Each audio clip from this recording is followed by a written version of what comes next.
Hi, my name is Rachel, and welcome to a Mini Sago episode. Today I have a special guest who also happens to be my cousin, Erika.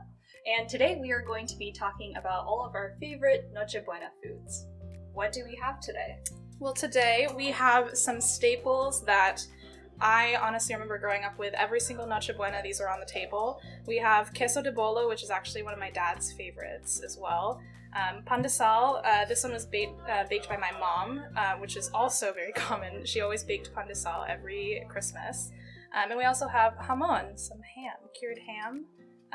And we have, last but not least, bibingka, a good rice cake. All right. Okay, so let's start with pan de sal and queso de bola. Let's make sure we show the iconic red wax. Yeah, that's important. So your mom, my tita, made this pan de sal for this episode. Thank you, tita. It's kind of a simple like cheese sandwich, but something about the queso de bola and like the saltiness of the pan de sal with the mayo just like really hits the spot.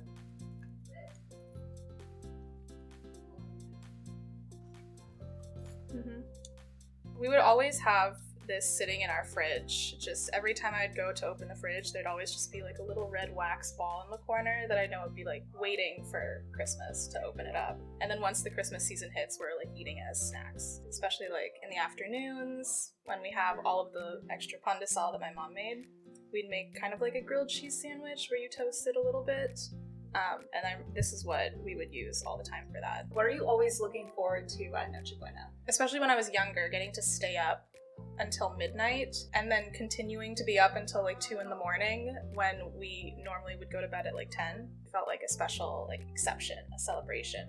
We were always really like giddy and excited, my brother and I, when Noche Buena happened, because we're getting presents, we're eating good food. I think that's probably what excites me the most about Noche Buena each year, is just like knowing what it entails. Mm-hmm. Presents, Christmas, and then always like a big celebration the next day too, so we're in preparation for like Christmas Day parties. I think when Noche Buena hits, it like finally feels real. I feel like Noche Buena is way more fun than like New Year's Eve. Mm-hmm. And there's just so much excitement around the night. Noche Buena is traditionally like, because you would go to midnight mass, of course, because of like Catholicism in the Philippines, most likely have fasted before that, and so then when you come back from mass and then have Noche Buena, which is also celebrated among other Hispanic and Latino countries, yeah, it just makes sense. You only took like one bite out of yours. I'm trying to save. We got a lot to eat. We got a lot to eat. That's true. Okay. I'm gonna try to savor it.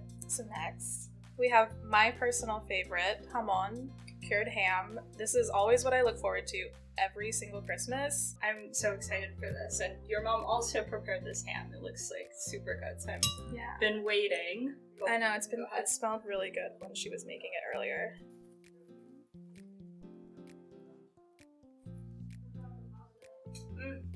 So good.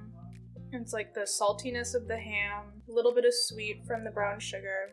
The reason I really like ham is because it's sweet, and I love sweet things. Pan de sal is like really a hero because you can have it with just about anything. Literally anything, yeah. On the show, we really show the power combos that work well with pan de sal. The important combos that you need to know. Definitely, as a child, I was like wondering, because we have this tradition, and then you also know about like Santa, so I didn't know.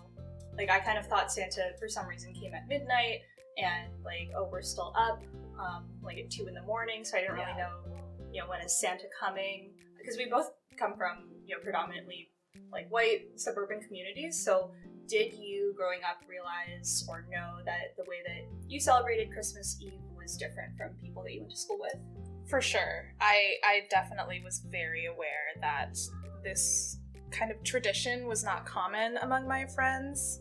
Growing up, there were like a lot of other Asian families that kind of had similar traditions around the holidays like we did, but there weren't very many Filipinos, at least in my area growing up, and a lot of my really close friends were white, and so they would, the idea of staying up late on Christmas Eve was kind of weird to them when I talked about it.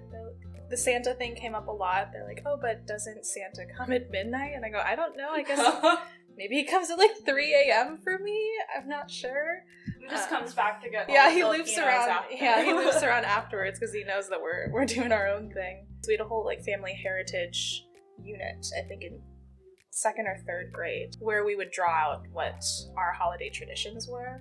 No one else in my class really had anything like mine. Like they would do a dinner on Christmas Day, or they'd wake up early to open presents, but I was the only one that was like saying, oh, I'd stay up until midnight and then we sleep in until like 11 o'clock the next day. They're like, what about your presents? I go, yeah, we get to them at midnight.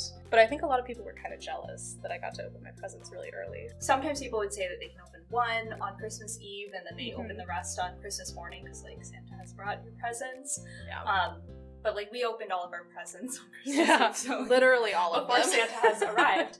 In my middle school, there were many Latinx folks, so they were the people that would kind of like more relate to the Noche Buena experience because they would also do that. Okay, and the last Noche Buena food that we have is bibingka. I'm not like an expert at making bibingka, but I did have the salted egg on top. Noche Buena, I think, is a really interesting tradition to look at because obviously it's a Spanish tradition.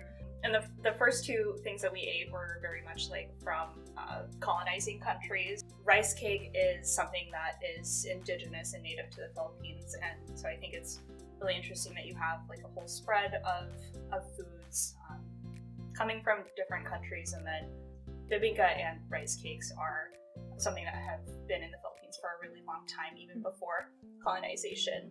I think it's interesting now looking back to try and find those roots and see kind of where the traditions that I grew up with and kind of blindly followed, just to kind of get a deeper understanding. Even when there are pieces that are indigenized, it doesn't take away the fact that like people at a certain time made it their own. And I think that's like a really interesting thing that I've learned like throughout doing this show too.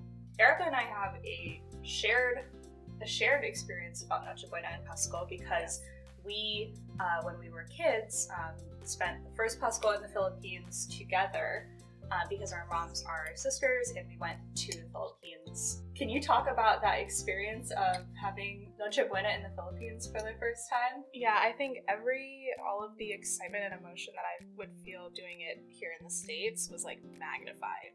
The combination of being with like all of our family from the Philippines was kind of making it more exciting. Like Noche Buena and Christmas time was very much kind of in our household, in my house, right? It felt like our little bubble where we would celebrate the way that we celebrated, but then going to the Philippines and seeing like people in the streets, everyone in the neighborhood celebrating the way that I celebrated it was really just like amazing to see the first time. Everything just felt a lot bigger and like grander in a sense. Someone like handed us sparklers.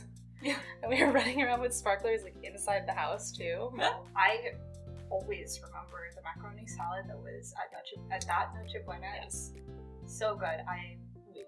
I didn't make macaroni salad for today, but that is definitely one of my favorites. I also remember that salad. Really good. It was really good. Like you celebrate Noche Buena in the States, and then you feel like you're the only one in your class who like does things that way, and then you go to the Philippines and you see for the first time like everyone celebrating together is it's really special. So we got to do that together. Yeah. We were babies. Did you see the Bubinka on Blue's Clues? No. Oh my gosh, you haven't seen that? They make Bubinka and his Lola comes to his house. So that's really sweet. Alright, I'm definitely looking that up. Definitely check it out. I'm looking that up as soon as we're done with this. There you have it, our favorite Noche Buena foods. Interested to know what you had on your Noche Buena table if you celebrated Noche Buena. I also want to recognize that not every Filipino celebrates Christmas or celebrates in this way, so this was just our experience. Wanted to recognize that too. And thank you, Erika, for being here today. Thanks so much for having me. This was really fun. I'm glad I could be here and begin the Pasko celebration. Again, thank you so much for watching. Please, if you haven't already, like this video, subscribe to the Sago Show channel, and set that notification bell so that you can stay plugged in for the next episode of the Sago Show. My name is Rachel. I'm Erika. Salamat.